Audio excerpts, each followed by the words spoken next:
than to a sporting event. The atmosphere before a game, I think Game Time Decisions has that same exact atmosphere. This is our arena. This is what we do. There is going to be an energy to Game Time Decisions that you will feel night in and night out. The excitement you get when you lock your bets in, when you're figuring out what you want to do, we can zone in on the biggest games each night. I want this to be the place that people come to before the games start so they feel as ready as possible to lock in their cards. We are going to hit every single one of those markets that you need to know about. We're going to go through every single thing, and I've got a great team behind me that's going to help me get the job done. There is not going to be a better place, I promise you, than Game Time Decisions to get that new information, react to it, and be able to then bet accordingly. We will have everything at our disposal, and we will use that to our advantage. I'm Kevin Walsh. Tune into Game Time Decisions from 6 to 8 p.m. Eastern on SportsGrid. SportsGrid, your 24/7 sports wagering network. Fantasy sports today. Be a guy that's really useful in your fantasy rotation? I think the answer is yes. Game Time Decisions. And guess what? I'm going to lose the bet because he's injured again. Betting above the rim. He's got a broke J. That's all there is to it. He's got no confidence in that jump shot. My thing you've always heard me say on the network is you're either winning or you're rebuilding. In-game live all access. Wondering when that was going to happen, and the answer is it just did. Sometimes you think the bigger guy will have the advantage. Well, if the little guy can move, Joe, it's hard to hit the little guy sometimes when you're a big boy, right? In-game live, prime time. 20-1, I'm going to take a little flyer on Justin Rose. In-game live, overtime. As you sit here and listen, watch right now, you may want to consider placing that bet. It's smarter to be on SportsGrid.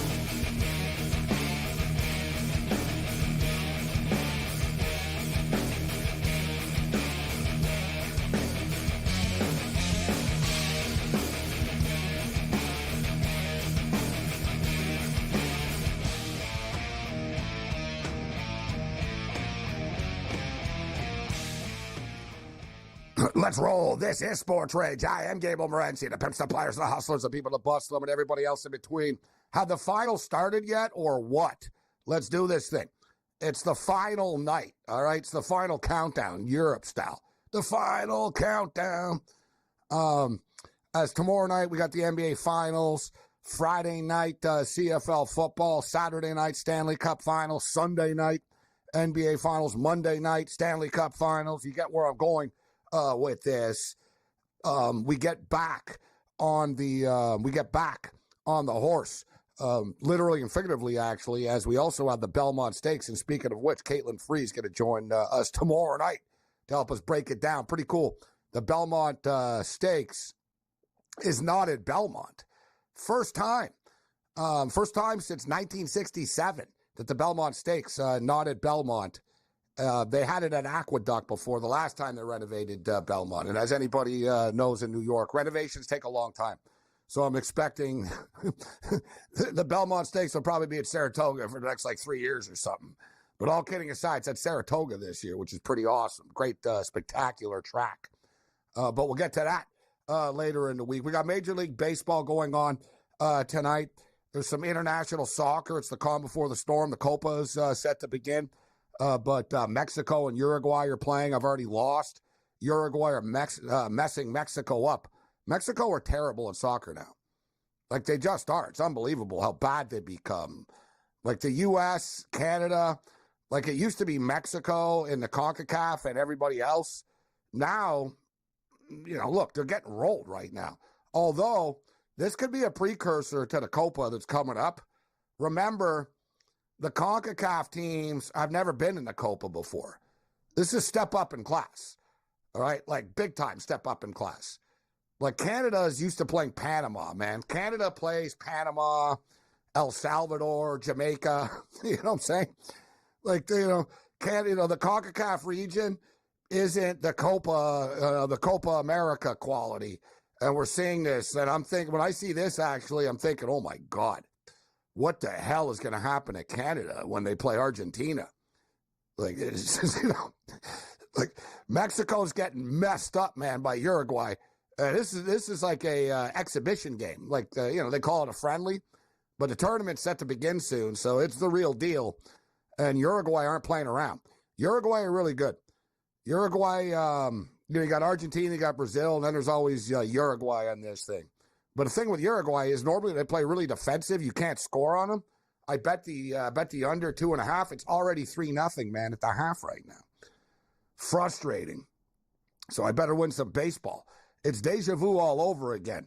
Remember last night, it was 5-0 for the White Sox, and we jumped in. And I saw it was 5-3, and I said, man, the Cubs are getting plus 225, plus 230 at the time. And I said they're only down by 2. It's to the White Sox, and they're coming back. Well, they're down by 2 again. It's 5-3, and they have runners on first and second. They got runners on first and second right now. It's minus 115. They're probably going to come back again. I don't have a problem with jumping in on the White Sox will blow this again. I think the Cubs will win against the bottom of the 7th inning. But I've got other concerns. We've already lost the soccer game, so I need to win this late-night baseball. We're on the under in San Diego and Los Angeles. I got under 8 in this game. The Halos are leading the Friars right now. It's a religious battle, the Padres and the Angels. The total is 8.5 right now. I've got under 8. I didn't play a side in this game. We did play the under 8 in Seattle and Oakland. This game is scoreless at the top of the 3rd inning. We all know about the Seattle Mariners and their great pitching staff and their big under run that they've been on. So there's the Major League Baseball update. NBA Finals getting ready to tip off finally. We saw the players on the floor today. The shoot-arounds, the practices, the press conferences. I will say, as great of a matchup as it is, it's a very cool matchup from a basketball standpoint, from a storyline standpoint, from a player star standpoint. There's some great basketball players on the court in these finals, but you see, the NBA is not the NFL, right? You take a week off, you take 10 days off, and people kind of do forget. It doesn't mean that people aren't going to get all fired up, but if you'll notice, there hasn't really been a ton of hype about the NBA Finals this week, right? People have broken it down. It's all right, we talked about it. Now let's play the damn games, but we're getting ready to finally play the games. The point spread remains the same, sitting at 6.5. I look forward to Paul Bovey's take tonight. Of course, Paul is a great NBA handicapper. And look forward to seeing what Paul thinks about the series and how he's approaching this. The Mavericks are getting 6.5 right now in game 1. We should note the total has gone up a little bit, up to 215 right now. Considering the long layoff for both teams, right? Although it's been perfect if you're the Mavericks, right? You've had a week off, 6 days. You got the party after winning the Western Conference, and then you get back to business. Boston have been off for a long time. I like the first quarter to be a little bit slow. Number 1 is the NBA Finals. Number 2, it's not like these teams know each other extremely well. It's not like the conference, playoffs. You play in a conference playoff, you know the teams you're playing, even if they're not in your division, or they probably are in your division, etc. Look at the Pacers and the Celtics played 5 times this year. So there was nothing new for them. You know what you're going to get. Neither team fully knows what they're going to get. Now, I would say more so Boston. I think it's going to be more of a challenge for Boston early to figure out how Dallas plays, because Dallas play an unorthodox style of basketball in that they don't really push the ball up the court. They walk it up the court. Luka Doncic, very, Muhammad Ali-ish, the old rope-a-dope. Right? He walks it up slowly, and then he'll burst to the hole, or he'll walk it up slowly, and he'll just sort of casually flip like this, 35-foot 3-point shot that'll go in. And the tempo, they do a good job on defense of sort of slowing you down. Then they slow it down on their own. I think, and you know what Boston are going to do. Boston take 3-point shots. So if you're Dallas, you know what Boston are going to do. There's no mystery to this. And I'm not saying there's a massive mystery to Dallas, but Dallas have more wrinkles than Boston do. Dallas can come at you with Luka. Dallas can say, you know what? Let's let Kyrie just absolutely attack them early in this game. right? He's in Boston. They're going to be all over him. How about like we really go and take the crowd out of this and let Kyrie like drop 14 in the first quarter type of deal? I'm fascinated to see how it plays out early, but it's a championship game. It's like a championship fight. First couple of rounds are a feeling out process. And I think we're going to go under 55.5, 56 points. Both teams haven't played in a while. Boston are a big-time three-point shooting team. Are their shots just automatically going to fall? And, oh, yeah, by the way, they're dropping Kristaps Porzingis back in the lineup, who hasn't played since April the 29th. All right? We see it time and time again in basketball. You bring a guy back and you put him in the lineup, it can often hurt the offensive chemistry a little bit. And you know they're going to want to get Porzingis involved early here. I'm not saying that this game can't get there and go over the number when it's all said and done. But I think the best way to approach this, in my own personal opinion, is we're going to bet the first quarter under, a little bit of a feeling out process in the first quarter. Let the total drop to 204, 203 or something like that from the 215. And then we step up and pounce on the in-game over after we hit the first quarter to go under the number. We'll have more picks and props throughout the evening tonight. Countdown to kickoff in the CFL. All right, the NBA Finals start tomorrow night. So does the Canadian Football League, and I'm fired up. I've got a bunch of futures to share with you, a bunch of best bets, most outstanding player. I don't know why they don't call it MVP. They call it MOP. Canadians like to be different. This is SportsRage.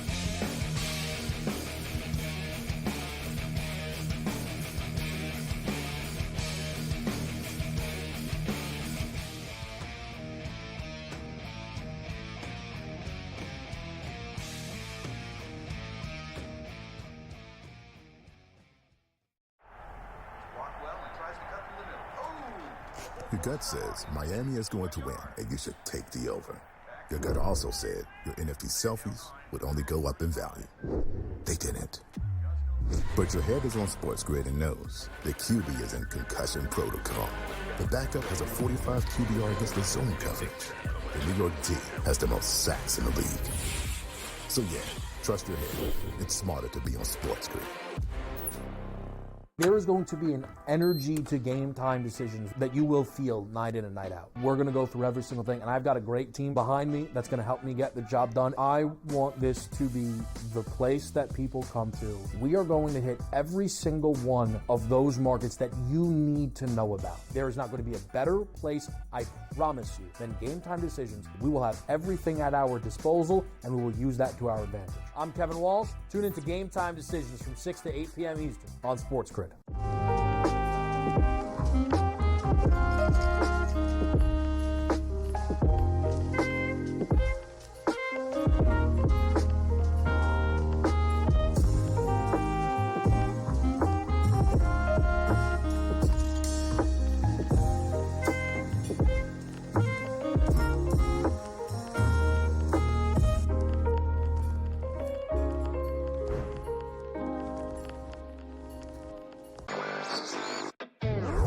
Chicago is one of the top media markets in the country, so it makes some sense. But I gotta tell you, Philadelphia, not far behind. Cleveland, Ohio, not far behind. I would guess that precedent is now set. They now would be paying, based on the last 12 months numbers, they'd be paying an additional $81.6 million in taxes. Newswire, only on SportsGrid.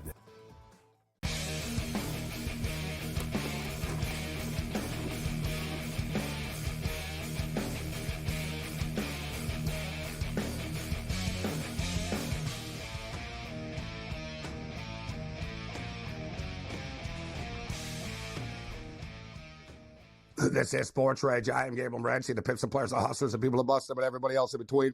Minnesota Lynx up 16-6 on the LA Sparks early. Sparks were getting 7.5 on their home court. It's now 12.5. We'll keep our eye on that. I think the point spread might be a little bit high.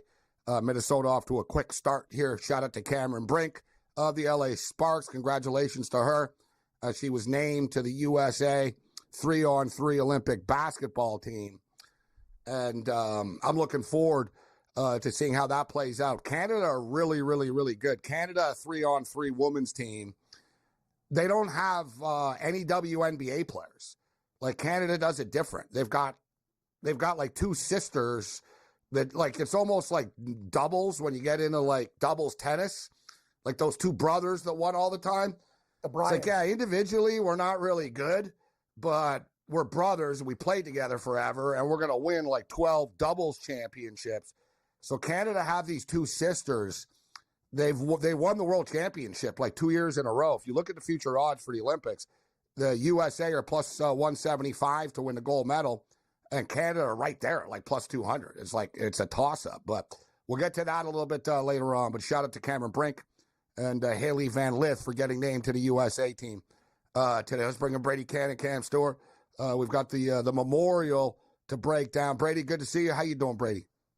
I'm good, guys. Good to be with both of you once again on a Wednesday. Yeah, the eve before a signature event. You know, this is quite a run of golf that we've been on for the last month plus. You know, you start with a signature event in the Wells Fargo, you go to the PGA, and then a couple of classics, Colonial, the Canadian Open, and now we go right back to a signature event, US Open, and another signature event after that. So quite a run of golf here over the course of about a 2.5 month period. And yeah, this one's a great one. The Memorial is always one of my favorites. I'm sure you probably share those sentiments, Cam. Jack's Place, heck of a golf course, a great tune-up for the U.S. Open. I think it's kind of U.S. Open-esque, what it takes to be successful here. So, and of course, we have a loaded field with all the luminaries. So I'm looking forward to it.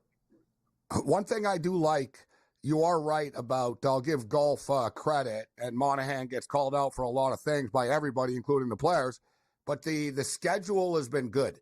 Moving things up, I think it's a good idea for golf because really the casual sports fan and casual sports media really only pay attention to the golf majors. Those are like kind of what matters. It's very similar to the tennis world. Doesn't mean those other tournaments aren't great and stuff, but people sort of pay attention to the majors. But you know, in tennis, it's so spread out. It's like, oh, you got the French, the Australian, like, you know, they're so spread out. You're right, Brady. It does feel like it's just one after another right now. And that's the way it should be, right? To me, it should be like, boom, yeah, we should have a major a month type of thing in the summertime months. I get that the Masters a little bit earlier, but I do like it. And, of course, Cam, right, they moved it up a little bit. They moved up their schedule to try to avoid conflict with college football and the National Football League. Hell, I say move it up even a little bit more. Keep on moving it up, right? Like have the last major in August. But you're right, Brady. The actual schedule of golf is really good. Like it just keeps coming. You get these tournaments, and then it's always like, oh, yeah, and in 2 weeks you have another major coming up, which is really cool. Yeah, I love what they did. I think it was back in 2019 when they moved the PGA Championship to May. So you do have a major every month, you know, starting in April. Starting with the Masters, you go April, May, U.S. Open in June, British Open in July. And then you've got, you know, in between the Memorial, the Wells Fargo, you know, in February leading up to the Masters, February and March, you've got Riviera and the Players' Championship. I thought that was one of the best things that golf has done in the last decade, was changing that schedule, like you say, to get out of the way of college and pro football. Hey, they know their space. I don't know if baseball does yet. Golf does. They're like, hey, let's do this because we can't compete with the NFL in September and run our season all the way in October and blah, blah, blah. Mm-hmm. And I think it's completely enhanced golf because, you know, you're basically competing against baseball. You obviously have the hockey playoffs and the NBA. But, you know, golf is about an 8-month deal now from January to the, you know, mid-August or so. And it's pretty loaded throughout. You know, August is the FedEx Cup playoffs, so there's the build-up before the Masters. The schedule is slick, for sure. The one sport that really should take a page out of this, although who am I to give any of these multi-billion-dollar companies advice, but is NASCAR. This is NASCAR's big problem. NASCAR is a great, like, summer sport, right? You only have baseball, you get Sunday afternoons, you know what I mean? Like barbecues, and the races last 6 hours. You can mow the lawn, go to the store, come back, and you only miss 20 laps, right? Like it's a great summer deal. But the problem is you get into the actual real races and the playoffs and like where it really starts to count. and it's in freaking September, Brady. Yeah. So it's like, it's literally head and the to Super head. Bowl is Daytona, right? The Super Bowl they start off with. And well, they kind of go backwards. Is that, in March or something? Yeah. No, February. Like 2 weeks after the February 4, like right after the Super Bowl. Yeah, they kind of start off with that. But the playoffs are really cool in NASCAR, and people like it. But it's just like, it's like, really, dude? You know, you have your playoffs on Sunday in September when the NFL is back. Like, why don't you guys just sort of like get it out like by the end of August? And hey, it is what it is. Television networks run everything. But one last thing about golf this year too, and I've seen some people start to talk about this. I'm looking for lines right now. I'm having a hard time finding them. The Olympics, Olympic golf this year, which will be a big deal to some. Right? I mean, damn, they're playing at that Ryder Cup course, right? Golf wicked. Club de France or something like that. Aren't they playing there? Yeah. It's they played damn a Ryder gorgeous, Cup there man. before. Yeah. It's the real deal. Like my buddy went to the one. I remember it was in Italy where they were going wild and that drunk jumped in the pond and stuff. One of my buddies, he actually went there with his friends and he told me it was lit up. And this place is even better. Gabe, to your point, and we'll quickly say this and get into the picks.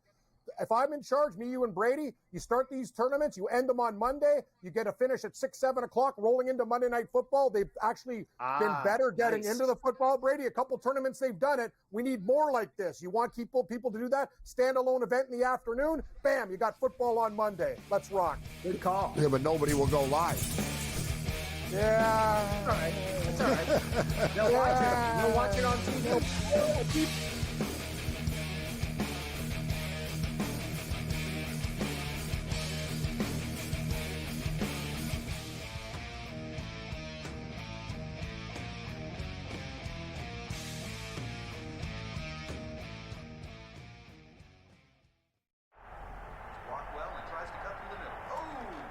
Your gut says Miami is going to win, and you should take the over.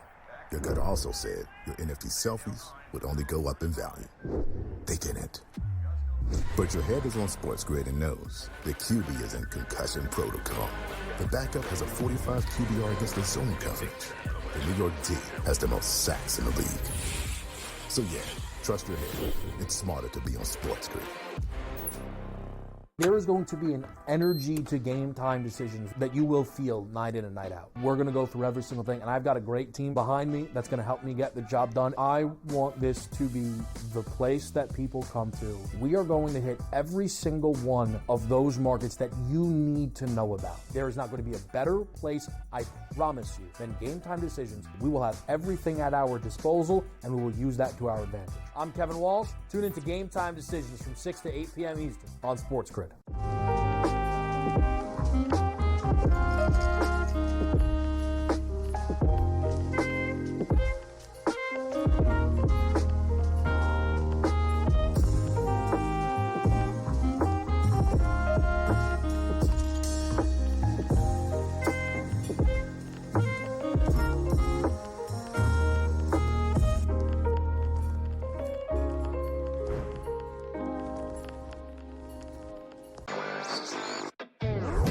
Chicago is one of the top media markets in the country, so it makes some sense.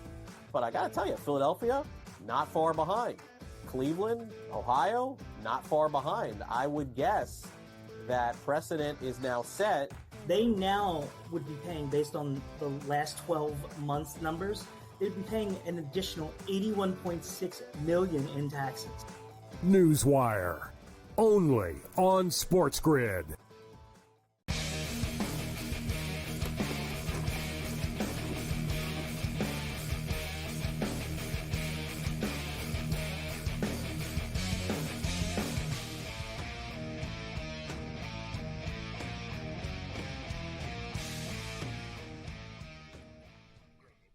All right, just for the record, as far as the Olympics are concerned, it's getting real right now. As far as like the rankings and all this stuff is always confusing to me, but this is pretty straightforward. It's the top 15 golfers, 4 golfers per country. So like as far as the rankings are concerned right now, the U.S. team would be Scotty Scheffler, Xander Schauffele, Wyndham Clark, and Colin Morikawa. Yeah. But that's as of right now. You know who the defending gold medal winner is? Xander Schauffele. Your guy. Yeah, Xander Schauffele. I he's won. your man. Yeah, I won on him. And you know what? Now he's got this major under his in his bag. What better way to keep it rolling by adding a second gold medal to the mantle? Mm-hmm. Yeah, big time. And if you remember in Rio, the gold medal winner before that, I think it was the first time they ever had golf in the Olympics, was Justin Rose. And the silver medalist was Henrik Stenson. So Justin Rose and Xander Schauffele, the only two golf gold medalists, I believe there are, at least in recent history. Good call. What other country, though, has multiple? I'm looking here. Germany have multiple guys. Great Britain have multiple guys. Yeah, you got Fitzpatrick. Right. You got Tommy Fleetwood. It's tough though. Like no one's really matching up with this U.S. team.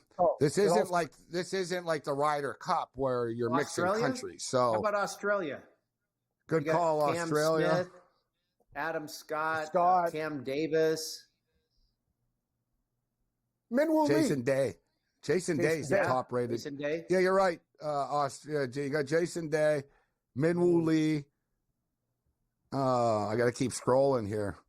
Yep. Yeah, USA is going to win. Like it's got to be a pretty good team. Dude, they got like can't land in the 5 hole. Like, take a look at their top 10 guys. You could have USA 1, 2, and 3. Like, you could have 3 USA teams. Like, they're amazing.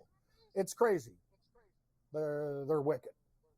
But but anyone can win individually, right? I'm just stating, like the U.S. as far as the team is concerned, deep stuff. All right, so who do you like, Brady? The Memorial. What do you got for us? Well, I skirted the favorites this week. I think it's kind of an interesting handicap trying to play, sideline psychologist. What are these guys thinking going in the week before a major? I mean, obviously this is a serious tournament with $4 million to the winner. But, Colin Morikawa is a popular pick this week, and I feel like it's completely justified because he's been playing great. He plays Nicklaus courses great. But is he trying to win next week? Scotty, is he really looking to next week to kind of, he feels cheated about the PGA and what happened to him there. Victor Hovland's the defending champ. I don't think he's necessarily looking ahead. And I don't know if these guys are truly looking ahead. Are some guys using this as a little tune-up? It's a great course to tune up for a U.S. Open. Rory McIlroy, we know, always typically plays well the week before a major. He won the tournament last time, the week before a major at the Wells Fargo. I just couldn't quite figure out how I wanted to treat those guys, and so I went a little deeper where you get some great prices on all the other quote-unquote other best golfers in the world. I got Russell Henley at 40-1. Finished 16th here last year. I honed in on 3 skill sets, guys. Strokes gained approach. Got to be really good with the irons here. Got to hit these small greens in regulation. When you don't, you got to scramble like a wizard. You got to get up and down from that rough. And then the other one is you got to attack the par 4s and separate yourself from the field on these long par 4s. And if you combine par 4, approach, and scrambling, nobody does it really better other than Scotty Scheffler and Russell Henley. Then I went to Alex Noren, another guy, great short game, great on approach, 60-1. Keegan Bradley, who I really like at 60-1. Great high ball flight. These small greens, you can't come in with a low trajectory. You got to land it soft. He's been hot, runner-up at Colonial a couple weeks ago. And then I went to Sam Burns at 60-1. Nice finish last week in Canada. Also a 13th place finish at the Wells Fargo. His finished 16th here before last year. Shane Lowry at 70-1, won in the state of Ohio in 2015, his first tour victory at a similar golf course, Firestone Country Club, a beast of a course. Lowry always plays tough tournaments well, comes off of that 6th place finish at another Nicklaus course at the PGA.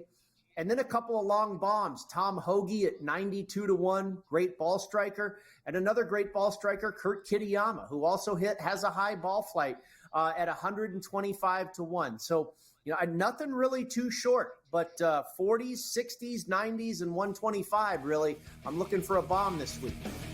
What really stands out is you got a bunch of really good golfers at big odds. They're not like they're not good players.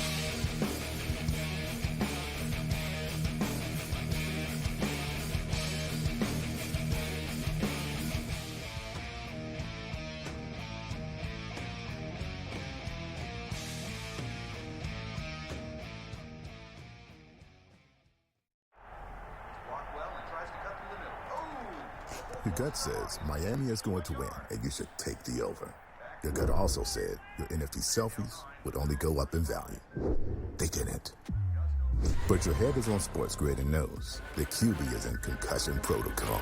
The backup has a 45 QBR against the zone coverage. The New York D has the most sacks in the league. So yeah, trust your head. It's smarter to be on SportsGrid. There is going to be an energy to game time decisions that you will feel night in and night out. We're going to go through every single thing, and I've got a great team behind me that's going to help me get the job done. I want this to be the place that people come to. We are going to hit every single one of those markets that you need to know about. There is not going to be a better place, I promise you, than Game Time Decisions. We will have everything at our disposal, and we will use that to our advantage. I'm Kevin Walsh. Tune into Game Time Decisions from 6 p.m. Eastern on SportsGrid.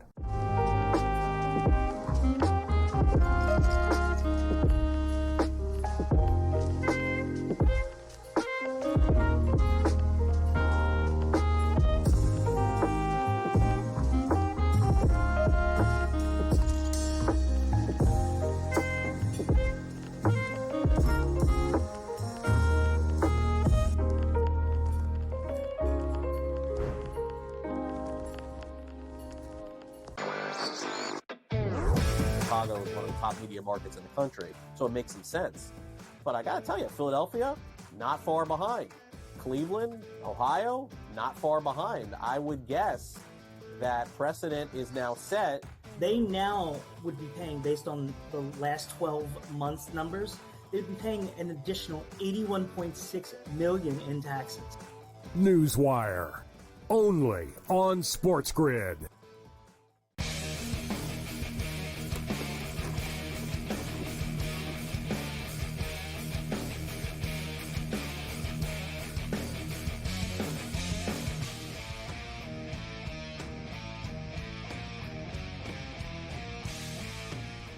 This is SportsRage. I'm Morency. We're talking about the Memorial right now on SportsGrid Radio and Television Network, Sirius XM Channel 159. So Brady Candace picks Russell Henley, Keegan Bradley, Alex Noren, Sam Burns, Shane Lowry, Tom Hoagie, and Kurt Kitayama. As we mentioned, all quality golfers, all at very, very favorable prices. And, of course, he also played them each for a top 20 finish. And full tournament head-to-head matchup, Tommy Fleetwood over Justin Thomas, which is interesting, Brady and Cam, because I tell you, just from what I've seen online, Justin Thomas seems to be a trendy pick this week, Brady, but you're going against him. Well, I tell you, Thomas makes a lot of sense at this golf course. He's done very well here before. It was the COVID summer when they played here 2 weeks in a row. He lost in a playoff to Colin Morikawa. So, you know, he is certainly, and he seems to be coming around in form. He just had a very nice PGA championship as well. So I understand it. But you guys saw Tommy Fleetwood in your country up there last week north of the border. He shot a 64 on Saturday. I think this guy, he's another guy I didn't take for a win this week, and some very well-respected opinions did take him for a win this week.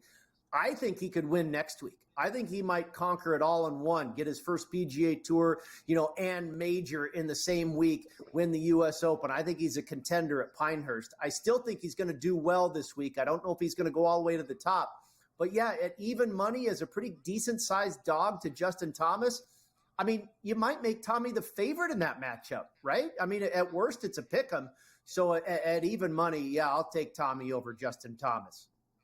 And first-round leaders, Russell Henley, Sam Burns, Alex Noren, and Tom Hoagie. Cam, what do you have for the Memorial? Actually, Gabe, I'm doing a real small card, kind of like your style for the golf tournament. I got a couple chalks and a couple other guys, but I'm going with keeping it simple. I'm going with Colin Morikawa. He's one of the hottest players in the world right now. I know it's a popular pick, but I just think he's going to break through. He's been top 5 every week, and I'm hammering Morikawa. Victor Hovland is the defending champion. He had an equipment change, and Brady will tell you that's very tough for a while. But if you take a look at the numbers, he's trending in the right direction. 18, I wanted a little bit more. Ludwig Aubert, 25-1. Yeah, this field is very good, but this guy's one of the best players in the world. I'm willing to take a shot. I like Brady's balls more than mine. He's taking more long shots. I got a little more chalk, but I'm only taking less guys. Give me Sepp Straka. He checks all the boxes. Georgia Bulldog hits it big. good game, good ball flight. If his putter's hot, I like him at 66. He's kind of like my dog, like Sammy Burns. Other guys that I like right now, my first-round leaders, Gabe, I like, obviously, for all you guys playing, just a note, Xander Schauffele has been the first-round leader of 2 of the last 3 tournaments played, and we were on him, but his odds, the bookmakers caught on. Hovland, 22. Aubert, 30. Tagala, 40-1. Straka, 50. Thompson's water seal for your deck at 70. And I got a frog in my Eckroat at 75-1. This guy murders the ball. Great stuff. I love that. Thank you. There we go.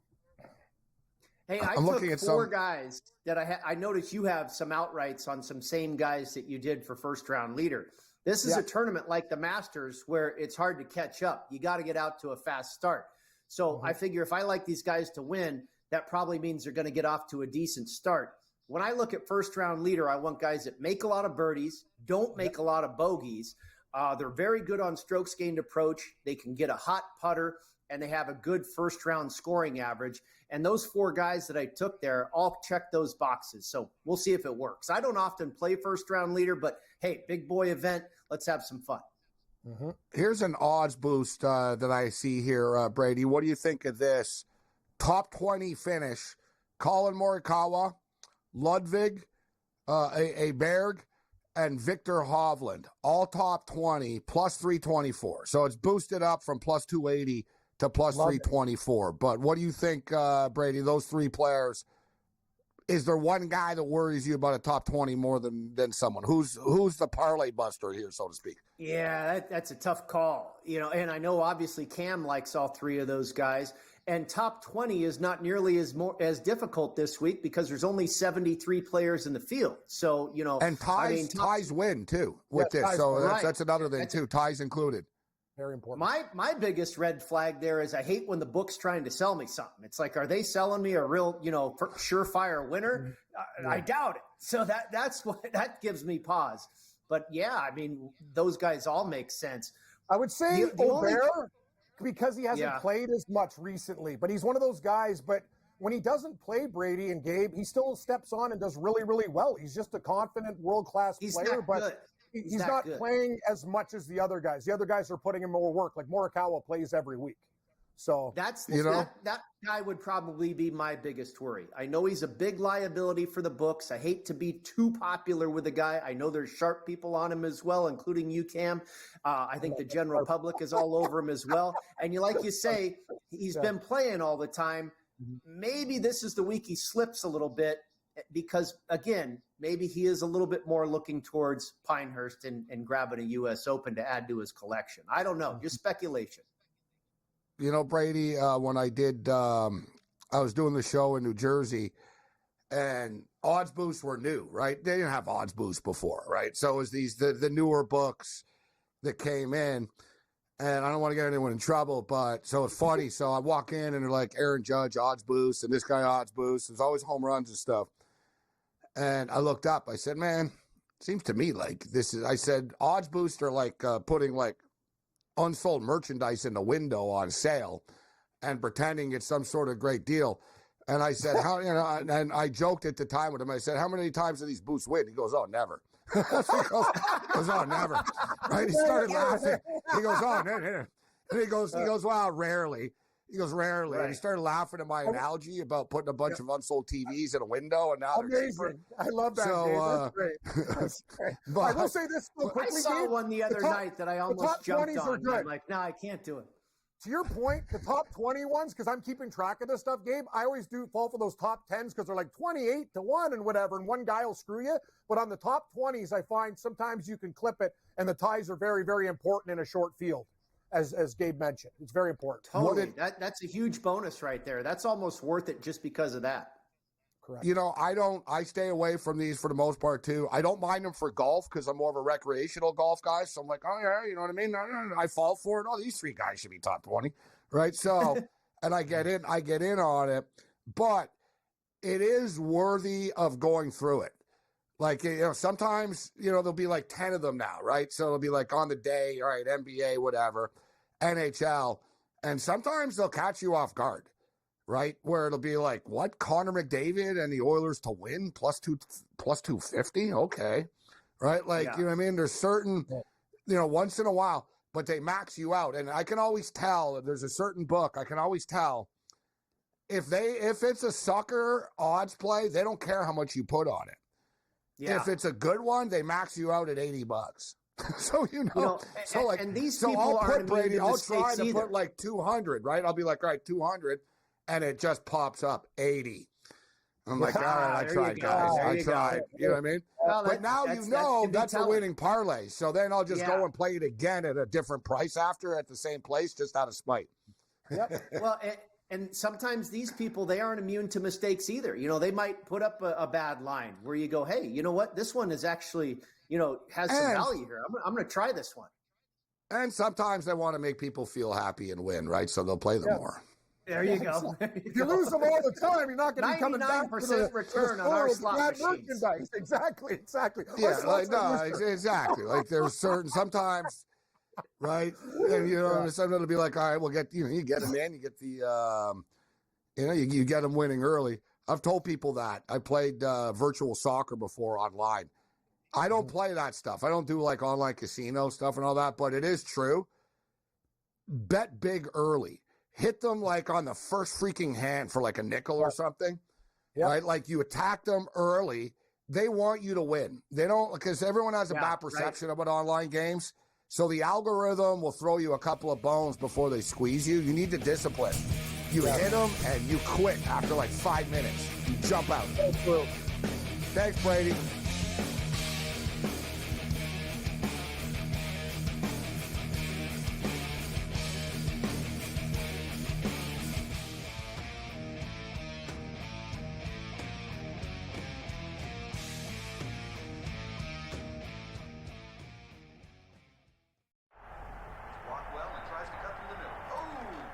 Your gut says Miami is going to win, and you should take the over.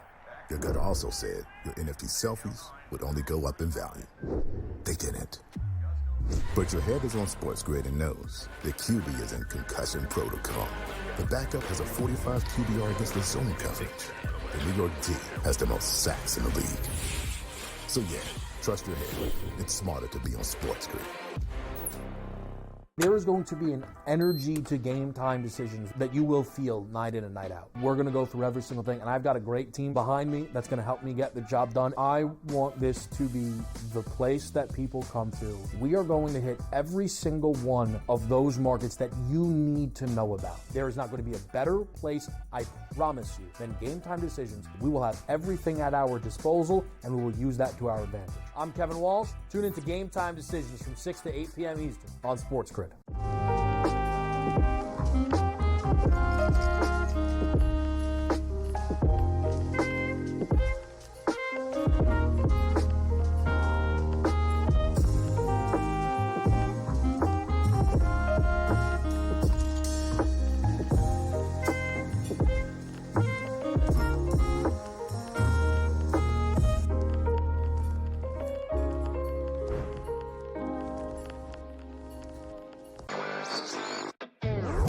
Chicago is one of the top media markets in the country, so it makes some sense.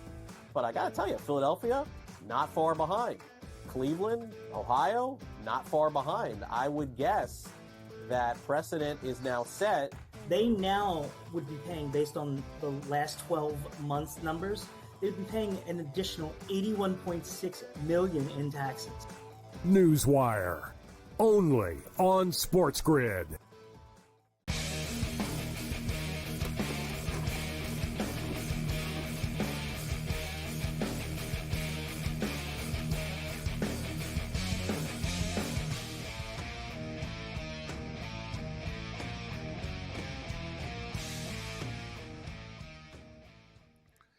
All right, before we get Brady Cannon out of here, we got to get his NBA Finals pick, but he's got some live picks for us as well, as they're going to Houston, Texas. What do you got for us, Brady, as far as the live tour is concerned? Yeah, former PGA Tour track here, the Golf Club of Houston, formerly Redstone Golf Club, used to precede the Masters, so you can do a little handicapping there with some prior form on this golf course, and I landed on a couple of guys that have had good results here in the past. Taylor Gooch at 16-1, and Carlos Ortiz at 35-1 have both finished fourth at this track when they were with the PGA Tour. And then Tyrrell Hatton at 12-1, and then my long bomb, Brendan Steele at 60-1. And remember, this gets started on Friday in Houston, not Thursday like the PGA. Now, the Stanley Cup Finals, I get a kick. It's the longest travel in the history of the Stanley Cup Finals. Even though we've had New York, Vancouver, that's coast to coast, but Edmonton is such a bizarre, weird spot where it is. So, but I'm just fascinated by the differences of the cities of like, man, Edmonton, Alberta, and like South Beach. And I know it's Sunrise, but nevertheless, but you want a contradiction in styles, guys. I never would have imagined to see Live Tour going to Saskatoon, Saskatchewan. Amazing. But the Live Tour is going to Saskatoon. And, you just picture Live Tour and DJs and all the money and the private jets and Saskatoon. And I'm like, damn. And they're very happy in Saskatoon. Big get for them. They're like, yeah, we got the Live Tour coming. Live like even did a thing. Yeah, it's happening. We're just figuring it out. Like, Live is going to. I can get you. I don't know if they have the date yet. It was just announced a couple of days ago. But I was just thinking. I'm going to lean on you guys for that handicap. You know that area. You guys got like enough airport room for like all these Live guys. Like, that's a good point, Gabe. I will say this private jets and stuff. Like, you think Vegas is hard, Brady? You got a private jet for F1. Try Saskatoon, buddy. Like, this guy's going to be pulling in. They're going to be like, listen, the Sheik is showing up, man. Like, you better, we got to get some airspace for this guy. Quality hotels for the Sheik. I will say this, nice though, Regina is a lot flatter. No, that's the thing. Gabe brought up the point, Brady, that like, when Regina is more like working, it's very flat, but Saskatoon is gorgeous. The both sides of the city. One of my best friends lives there, beautiful water. And Gabe's right. They have a couple really high quality courses that people don't know about. It's Canadian gems because the PGA Tour never goes there. So it's going to be really nice to see this stuff on TV. It's a beautiful spot. I like it. Live Saskatoon, exclusive, Live Golf Success. I should give credit to who was it that broke it? 650 CKOM. Got to give him a little credit in Saskatoon radio. Good job with the scoop, guys. 650 CCOM. I guess I'm assuming that's what it is. CCOM, right? CKOM. Yep. You're listening to CCOM. They're going to be playing at the Riverside Country Club. So there's just a little live update. All right, Brady. So before we get you out of here, Stanley Cup Finals. You're Mr. Futures. You got a piece of everybody, but you got the Panthers, Oilers going head to head. Who do you think wins? And NBA Finals, who do you think wins? Yeah, I cashed out with the Panthers in the East, and my hedge came through with the Oilers. And in the NBA, I haven't really done anything, but I got chalky here, guys, and it may sound like a square play, but I firmly believe they are the better teams. And I don't know if, 6 games, 7 games, what have you. I think eventually the better teams will win. I did a 2-team parlay on Florida to win the Cup and Boston to win the NBA Finals. I think the price came out to about, I want to say plus 115-ish, somewhere between plus 110 and plus 125, something like that, a 2-teamer. Obviously, Florida just a slight favorite to beat Edmonton. I think it's and higher. Boston a pretty. Yeah, it is. I'm on the same thing, look. I mean, Boston, minus 225, Florida minus 125. I'm not sure what that spells out. You could be right. Maybe it's plus 140 or so. I can't remember. But I played them. I think they're the better teams. I think plus Florida 151 figures away. As of right now, perfect. plus 151. Yeah, I was off, and I could have been thinking about another parlay I made the other day or something like that. You have a lot of them. I don't, but I have a bad memory is what it is. So, yeah, go Boston, go Florida. I think they're better. It may take them a little while, but I think eventually they come out on top. Oh, if it makes you feel any better, I'm on the opposite of both. Yeah. And I'm on the same as you. Just for the record. We're all raging this week. It's like bam, bam. Everybody's like, yeah, it's been a fun week. I'm more confident. I'm more confident in the Edmonton Oiler pick. Like I sincerely believe the Oilers are going to win. I'm only taking the Mavericks because whatever. I'm taking it over 5.5 and 6.5. But I do believe the Oilers win. But Brady, you're the best. It's always a pleasure, my man. Great stuff. Thank you, guys. Talk to you next time. Yep, I'll send you my CFL futures, Brady. You really want to get hardcore. Brady asked me, you got any Russian ping pong too? I'm like, no, just CFL football. So is Paul Bovey. Paul's ready to go. We got the NBA Finals. I've been looking forward to Paul's picks for the NBA Finals. I was thinking, you know what? I'm gonna make a guess. I'm not gonna put words in his mouth, but he's gonna be able to respond. I say that Paul Bovey's thinking outside the box, and he thinks the Dallas Mavericks can beat these son of a bitches in Boston. Let's bring in Paul Bovey. What's up, Paul? Yeah, but Gabe, I actually tipped my hand last week. If you recall, I said the T-Wolves had no shot to win the series. Dallas would wrap it up. And I actually gave a prediction on this series and said that I liked the Mavericks. And to kind of discount that one game where the Mavericks succumbed by 28 points on the strength of the Celtics converting 21 of 43 from beyond the arc versus 9 of 34 for the Mavericks. That's just an outlier. It's an aberration. I don't see that happening again. But I just think the Dallas Mavericks should be priced here on a neutral court, even with the Boston Celtics. So give Boston maybe 40 cents for home court advantage. But if you look at this Dallas team, as I mentioned, 21-5 after the trade, P.J. Washington and Gafford, when Gafford... Yeah, with that lineup, with that starting lineup, 21-5. Correct. With that starting lineup, discounting the last game of the season against Detroit, where they just mailed it in, 11-5 in the playoffs when Gafford logged 20 double-digit minutes. All right, we'll get into it more on the other side. Let's roll.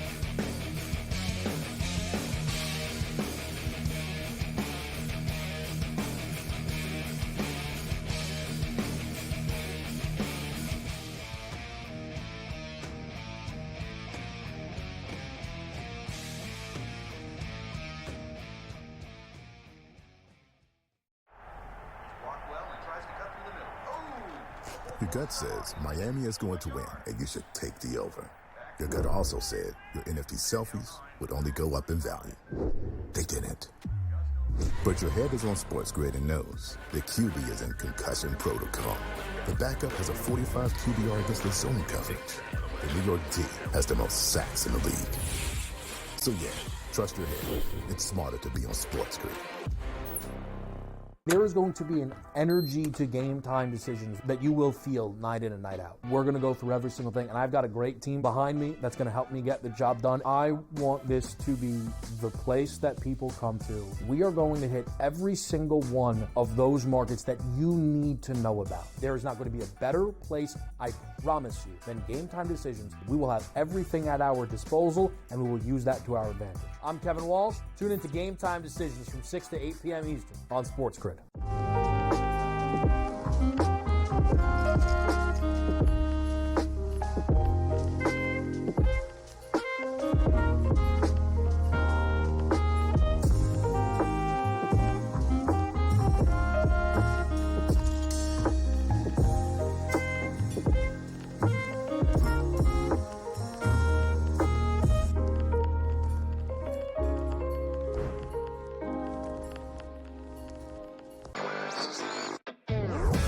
Chicago is one of the top media markets in the country, so it makes some sense.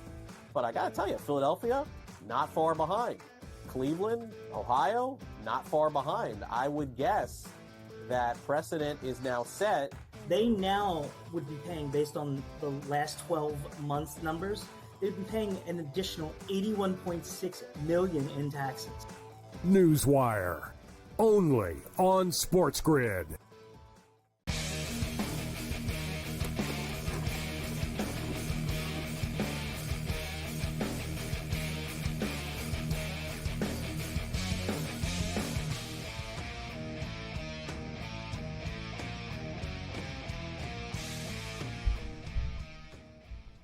This is SportsRage. I am Morency. I got to tell you, man, one thing about the Paris Open, there's more empty seats at the Paris Open, at the French Open in Paris at Roland Garros than an Oakland A's game. It looks the same. It's crazy. Like all tournament, I've noticed this, especially like the expensive lower seats. I was wondering about it. By chance today, I read like why. And they basically said that they're just stuck up.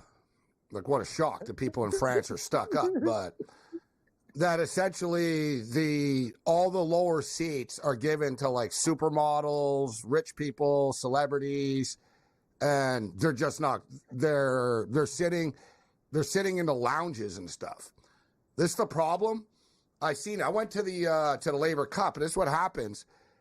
You set up these VIP lounges that are better than the actual seats. Good call. So you get these VIPs, they're hanging around with the Prince of Monaco and stuff, drinking champagne, and they don't want to go sit with the schmucks in the stands. And they're like, well, I see it here on the screen. No, it was John Wertheim. He really does a great job covering tennis. And people were asking him, what the hell? Why all the empty seats? He goes, the grounds are full. It's all the VIPs. You know what it is, Cam? It's the equivalent. It's like sort of like it's like the first 7 minutes of a Leafs period. Oh, yeah. You know what I mean? It's sort of, but on a higher scale. Like, it's richer. Yeah. So you get the French Open crowd. They're super rich. Right. And they ain't sitting there for a quarterfinal match, even though they have the ticket. Yeah, you're right, Dave. No sushi, roast beef sandwiches, and gravy. Like Paul Bowman's not sitting no quarterfinal. Eye roller. Hey, I miss going to the U.S. Open. I haven't been there. Man, that's on my bucket list. That's on my bucket list, the U.S. Open. Yeah. I lived there. I went. It got shut down, and it was far, but it was the one thing I was like, damn, man. That was my one regret. If I go back, like, I don't care. It's not on my bucket list to go back to a Giants or a Jets game. You know what I mean? It's like, all right, if I go, fine. Knicks with you was a great time. If you can get his courtside seats again, Bovey, I'll come back for that. First row. Not just courtside, first row. I think because I was there. I think it was the magic that I was there with you that night. I think great host. Great host. That's why. But yeah, U.S. Open would be lit. 6-6 White Sox and Cubs right now. So I was saying the same thing, Paul, about the series price. It's just a little bit off.